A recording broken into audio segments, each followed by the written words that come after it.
Hello guys, welcome channel to my bed, channel yang membahas seputar dunia hobi khususnya di koleksian mini scale. Bagi teman-teman yang baru join, kenalin nama saya Joshua yang sering posting konten mobilan di Instagram @josco. Bagi teman-teman yang suka dengan postingan motivasi biar semangat kerja, boleh di follow ya Instagram saya. Jangan lupa juga untuk nge-subscribe channel YouTube saya yang ini karena mudah-mudahan tidak bermanfaat, tapi pastinya bakal ada games atau giveaway yang bikin kita bisa seru-seruan dan senyum semeriwing di sini. Oke, langsung saja nggak pakai basa-basi, cus markitiu. Oke guys, jadi hari ini saya mau ngebahas tentang diecast fenomenal yang sampai sekarang masih hot dan marak di pasaran. Dan menurut saya worth it untuk saya bahas. Yap benar, diecast yang saya maksud adalah RWB Porsche. Jadi RWB Porsche itu sebenarnya banyak varian dan tipe ya. Tapi yang pengen saya bahas kali ini itu yang tipe Rough Rhythm. Dan di sini saya kebetulan sudah punya 3 model Rough Rhythm RWB dari merek dan bahan yang berbeda. Dan saya mau coba juga untuk meng-compare masing-masing item dari ketiganya ini. Tapi sebelum saya mulai membahas diecast-nya, seperti biasa saya mau sharing sedikit info sekilas tentang RWB. Jadi guys, RWB itu sebenarnya singkatan dari Rowell Bigrave, satu brand rumah modifikasi asal Jepang yang didirikan oleh seseorang yang bernama Akira Nakai, atau yang biasa kita sebut Nakai-san. Nakai-san sendiri berasal dari background drift racer yang aktif di tahun 90-an, dengan drift clubnya yang diberi nama Rowell. Dan mobil yang digunakan pada saat itu justru bukan Porsche, melainkan Toyota AE86, Levin dan Trueno, atau yang biasa disebut istilah Jepangnya Hachiroku, yang berarti 86. Dan tampilan visual modifikasi Nakai-san pada saat itu juga belum yang se-wide body sekarang ini. Justru lebih terlihat fokus ke performa dan memang dikhususkan untuk drift ya. Tapi satu hal yang paling saya notice dari Hachiroku Rowell-nya Nakai-san itu adalah gaya negatif camber yang khas di AE86 yang biasa disebut istilah Onyxia, atau yang berarti devil camber di bagian roda depan saja. Dikarenakan penggerak roda belakang pada mobil AE86 memiliki tipe solid rear axle, jadi memang tidak bisa di toe adjustment atau yang disebut negatif camber seperti yang biasanya terdapat pada independent rear axle mobil-mobil pada umumnya. Setelah Nakai-san dengan Rowell Hachiroku-nya sukses dan makin dikenal, baik di sirkuit balapan atau di dunia pecinta otomotif di Jepang, Nakai-san mulai melirik mobil pabrikan Jerman yaitu Porsche 930 yang rusak ketika Nakai-san bekerja di sebuah bengkel, dan mulai memodifikasi mobil Porsche pribadinya dengan label perusahaan otomotifnya sendiri yang diberi nama Rowell Concept, atau dalam bahasa Jermannya Rowell Bigrave atau Rowell Bigrave. Gaya modifikasi khas RWB Nakai-san ini banyak terdapat pada perubahan pada bumper depan, belakang, side skirt, fender roda, dan spoiler. Banyak yang tahu Porsche pertama Nakai-san yang fenomenal itu dengan istilah RWB Stella Artois, atau yang aslinya dibaca Stella Artois, yang namanya terinspirasi dari label merek bir Pilsner asal Belgia kesukaan Nakai-san sendiri, dengan tampilan yang sudah serba white body. Tapi sebenarnya sebelum RWB memproduksi white body kit seperti sekarang ini, Rowell Porsche 930 Nakai-san before RWB atau menjadi Stella Artois begini, yang awal-awal malah lebih simple dan tidak memiliki body yang white. Jadi Rough Rhythm ini adalah tipe modifikasi RWB Porsche yang sudah mengaplikasikan white body kit seperti yang sekarang ini.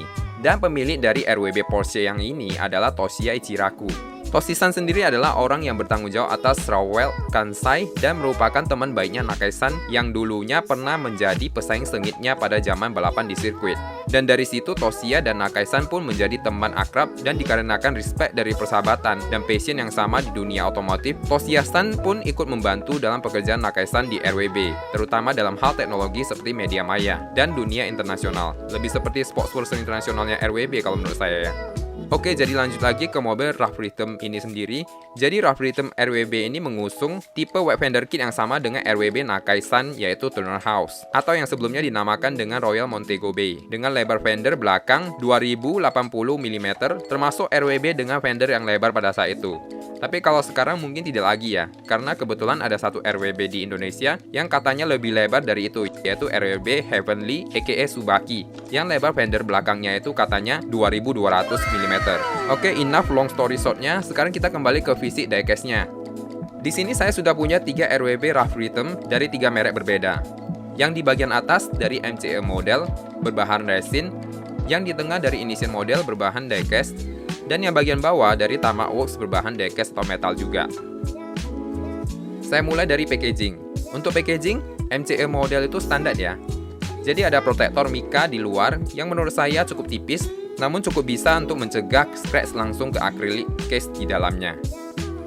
Kemudian di bagian dalam ada box art yang terdapat logo perusahaan dari MCE yaitu Sun City Group dan tulisan event Macau Grand Prix. Dan ya, bisa ketebak item ini merupakan item Macau eksklusif pada saat itu. Untuk bagian lain boxnya terdapat detail seperti ini. Dan ini sudah merupakan official collaboration product dari RWB ya, jadi bukan yang casting asal. Tapi sejauh yang saya lihat, memang tidak terdapat tulisan atau stiker license dari Porsche-nya ya, jadi cuma dari RWB-nya saja. Saya coba buka, yang saya suka ini mica protektornya tidak dibuatkan kupingnya, jadi kalau sering kita buka tutup gak gampang pecah atau patah. Jadi untuk case-nya ini standar ya, acrylic case dengan base plate berbahan plastik tapi dengan motif karbon ukir seperti ini. Dan di base plate-nya juga ditambahkan plat metal bertuliskan RWB disertai dengan nomor produksi limitednya guys. Oke, kita lanjut ke Initial model. Untuk Initial model standar ya, seperti biasa datang dengan plastik seperti ini yang ya bisa lah ya buat scratch protection-nya juga dan mungkin bisa juga buat bikin es di rumah. Kemudian masih dengan box art khas Initial dengan detail yang seperti ini. Dan terdapat juga tulisan approved by RWB-nya, jadi bukan abal-abal ya guys. Saat dibuka, akriliknya berasa beda dengan akrilik MCE yang tadi ya. Kalau Initial saya berasa lebih berbobot. Untuk base plate-nya masih sama ya dengan Initial yang lain. Bahannya plastik dengan motif engrave juga gaya-gaya tailored leather ya. Dan terdapat juga plat metal bertuliskan RWB, kode mobil, dan brand Initial-nya. Di bagian belakang juga terdapat label limited production. Seperti biasa, masih konsisten tanpa keterangan produk keberapa dari total berapa packs. Untuk Tamac Works, datang dengan kemasan luar plastik seal seperti ini. Ini kebetulan sudah saya buka.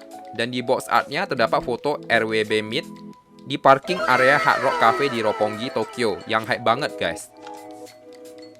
Dan di bagian depan terdapat tulisan Hong Kong eksklusif model. Dan bener, saya ingat banget ini item yang jadi rebutan dan salah satu penyebab antrian panjang pada saat pembukaan Malaysia Diecast Expo tahun 2019 kemarin. Karena diisukan hanya dijual pada saat event dengan produksi yang terbatas. Dan saya sempat nitip ke teman saya yang di Kuala Lumpur, tapi sayangnya gak kebagian karena limited stock dan antrian yang dari pagi banget sudah telanjur panjang banget guys. Tapi untungnya sempat kebagian Initial model eksklusif MDX 2019 pada saat itu yang set F35 dan F86 bunglon. Still thanks again to my brother Benson Lee untuk effortnya sudah bela-belain wakilin saya buat hadir ke MDX 2019 dan amanin incaran saya. Karena kebetulan saya tidak bisa hadir dikarenakan sedang trip pre-wedding di Vietnam. Tapi setelah MDX berakhir, tidak terlalu lama, Tarmac akhirnya rilis lagi stok sisanya di web store mereka. Lagi-lagi prank plastik berembelkan limited ya. Tapi tidak apa-apa karena akhirnya saya kebagian juga. Oke, lanjut lagi. Ini kalau dibuka packagingnya standar ya. Acrylic case dengan base plate plastik yang bermotif engrave dengan logo RWB dan brand Tamac Works, tipe mobil serta label HK eksklusifnya. Dan yang membedakan Tamac Works ini dari diecast yang lain, kalau di Tamac Works selalu include card limited edition seperti ini dengan nomor vehicle chassis yang berbeda setiap unitnya. Keren sih, tapi saya lebih prefer yang di engrave atau laser print ke plate atau base displaynya ya, karena lebih praktis dan gak gampang tercecer. Untuk packaging saya tidak ada masalah dengan ketiganya, sama-sama not bad. Oke, lanjut lagi ke fisik mobilnya. Kalau dilihat dari bagian depan, sama-sama terdapat decal sunset bertuliskan Rockwell. Untuk MCE dan Tarmac Works, warnanya silver mengacu ke mobil aslinya, sedangkan untuk Initial model lebih ke warna putih dan lebih tebal. Untuk roof, kalau dari angle depan, Tarmac Works lebih terlihat sedikit lebih curve ya dibandingkan dua merek lainnya. Untuk front window, sama-sama terdapat detail wiper, tapi di MCE model dan Tamac Works, itu wipernya part terpisah, sedangkan Initial model berupa emboss, nyatu dengan front window dicat hitam. Di bagian bonnet sama-sama terdapat detail air scoop juga dengan aksen cat hitam. Kemudian di sisi kanan bodi depan, di MCE model dan Tamac sama-sama punya detail tutup akses pengisian bahan bakar.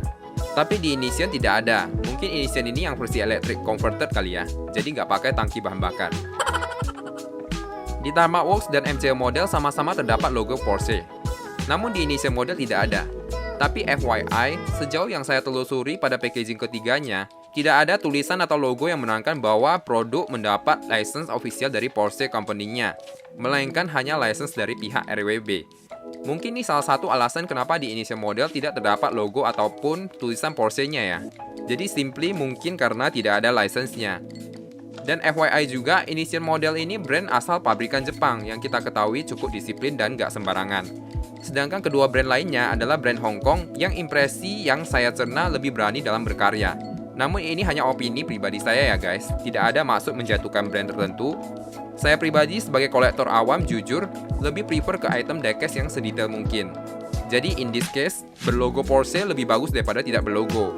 Namun setelah dipertimbangkan dengan pemikiran seperti tadi, tanpa logo Porsche di Initial tidak menjadi masalah juga buat saya pribadi guys. Oke, kemudian untuk headlampnya, untuk Initial model dan Tamiya Works sama-sama terdapat cover mica yang visible ke bagian dalam rumah lampunya. Tapi di Initial model lebih mirip ke headlamp mobil aslinya ya guys, terlihat dari detail 2 titik lampu depan, sedangkan di Tamiya Works cuma berkesan 1 titik lampu. Sedangkan di MCE model terdapat detail garis-garis pada cover micanya, namun agak kurang visible ya ke bagian dalam rumah lampunya. Lanjut ke bumper depan, di Tamiya Works terdapat detail tambahan tampo bertuliskan Kamiwaja Japan. Dan terdapat juga Japan license plate berbahan metal yang menyerupai mobil aslinya Toshiya-san ya. Sedangkan di Initial model dan MCE tidak terdapat Japan license plate. Untuk detail air scoop di bumper depan, Initial model memiliki detail engrave beraksen mesh dan dicat hitam yang depth-nya itu paling deep dibanding yang lain. Lebih mengacu ke mobil aslinya kalau menurut saya. Untuk MCE juga terdapat detail mesh-nya, tapi ini merupakan part terpisah. Sedangkan untuk Tamiya Works tidak terdapat detail mesh, hanya dicat hitam polos dan kelihatan lebih kurang rapi dibanding ketiganya. Untuk lampu sen, Tamiya Works dan Initial sama-sama dicat, sedangkan MCE terdapat detail cover mica yang menambah lagi kesan realistiknya. Untuk kanat bumper depan, di Tamiya Works merupakan part terpisah berbahan plat metal.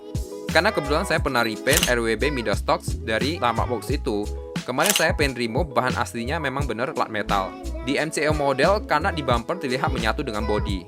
Kemungkinan ini satu case resin dengan bodinya ya guys, karena tidak terlihat seam line atau gapnya. Kanat di Initial model sedikit berbeda ya. Kalau di Tamiya Works dan MCE sama-sama single kanat kiri kanan, di Initial model terdapat 2 kanat masing-masing kiri dan kanan.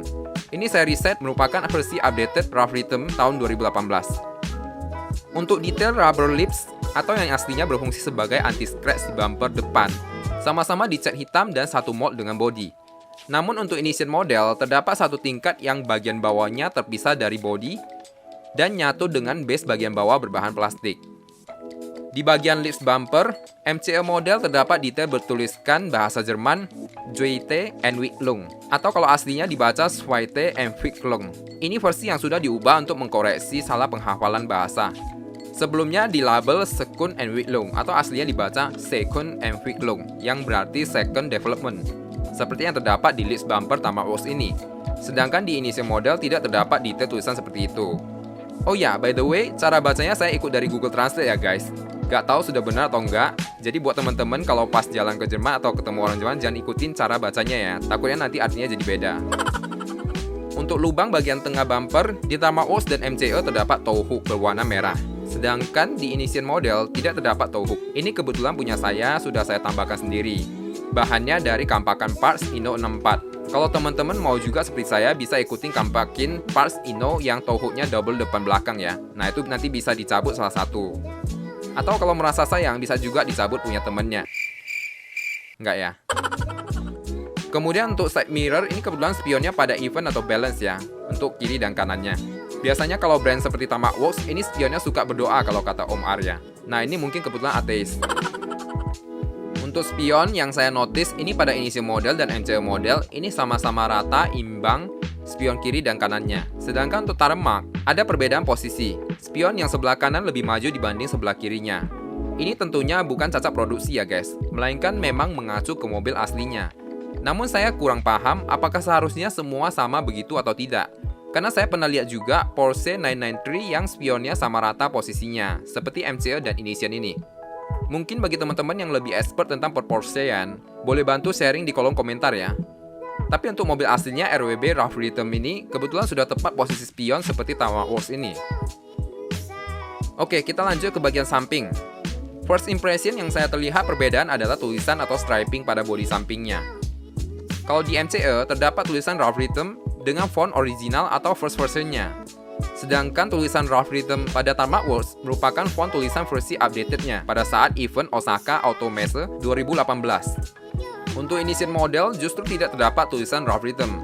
Jadi sebenarnya dari packaging juga tidak tertera ini tipe RWB yang mana. Cuman kalau dilihat dari paint signal green-nya, cukup layak dibilang Rough Rhythm, meskipun ada beberapa RWB lainnya yang mempunyai warna yang sama sih.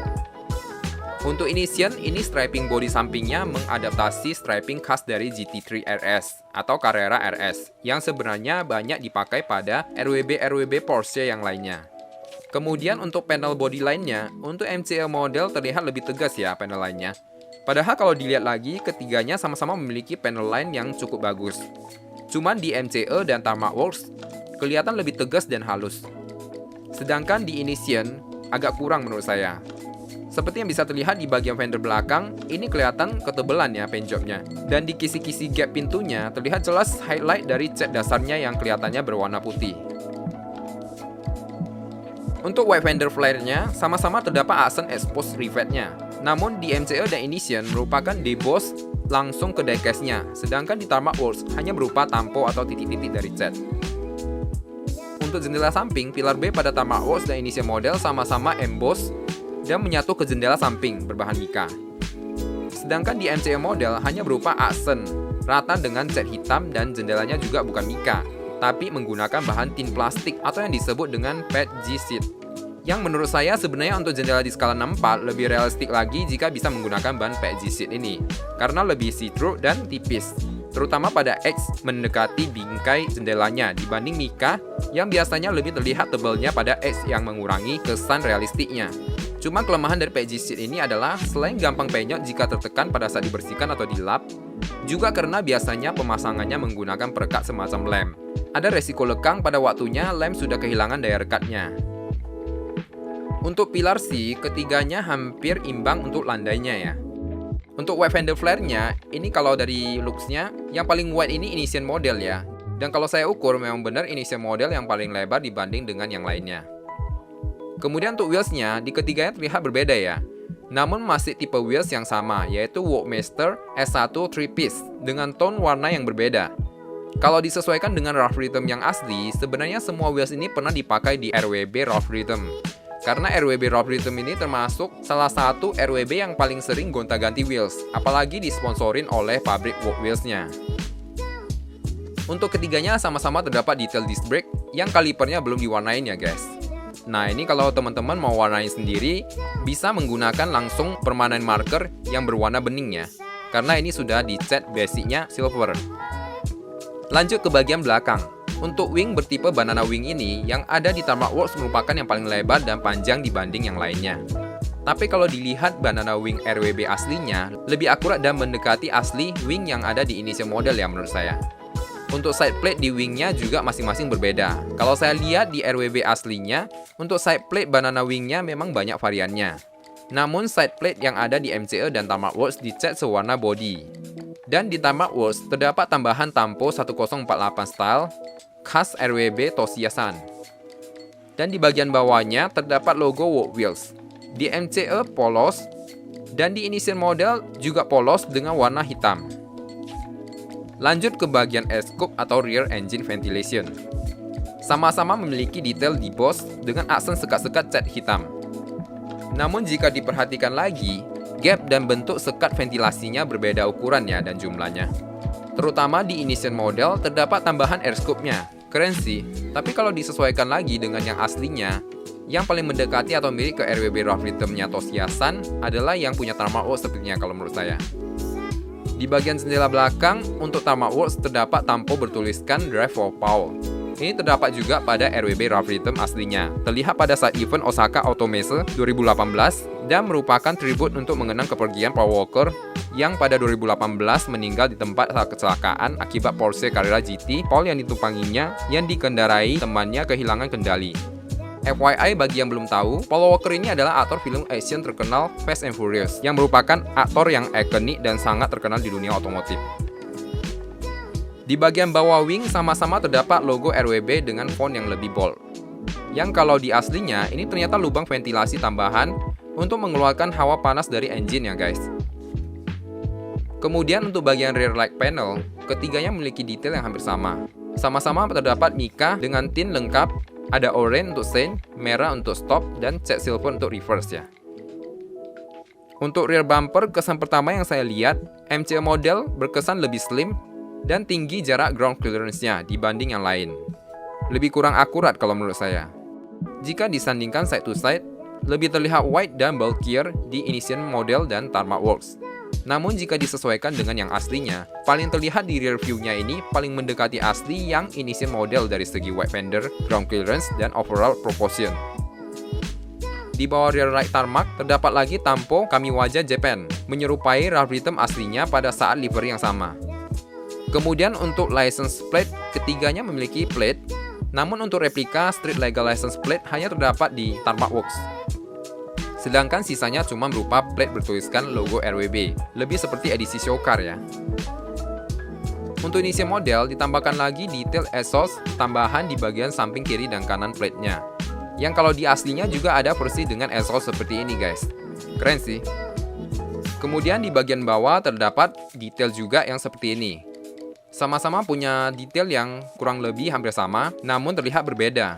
Tapi menurut saya yang lebih mengacu ke aslinya, mungkin yang di Tarmac Works ya. Oke, that's it untuk eksterior, kita lanjut ke interiornya.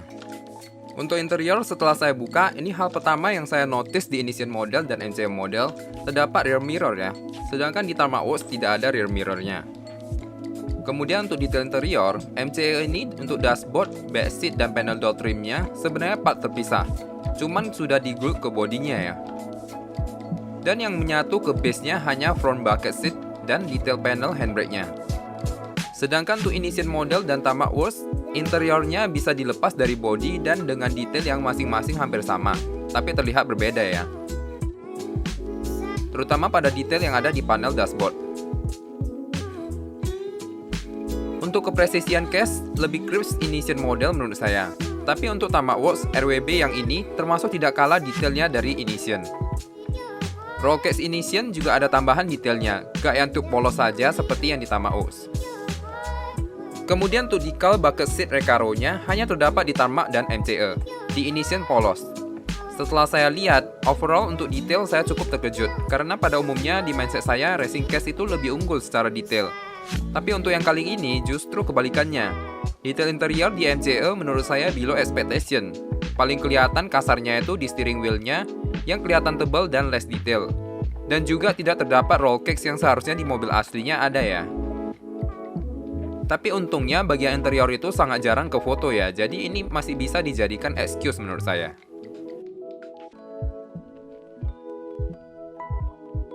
Oke guys, jadi conclusionnya lebih bagus yang mana? Jujur saya sampai sekarang juga masih bingung. Kalau dinilai dari yang pernah saya foto, yang paling fotogenik dan realistik menurut saya itu MCE model.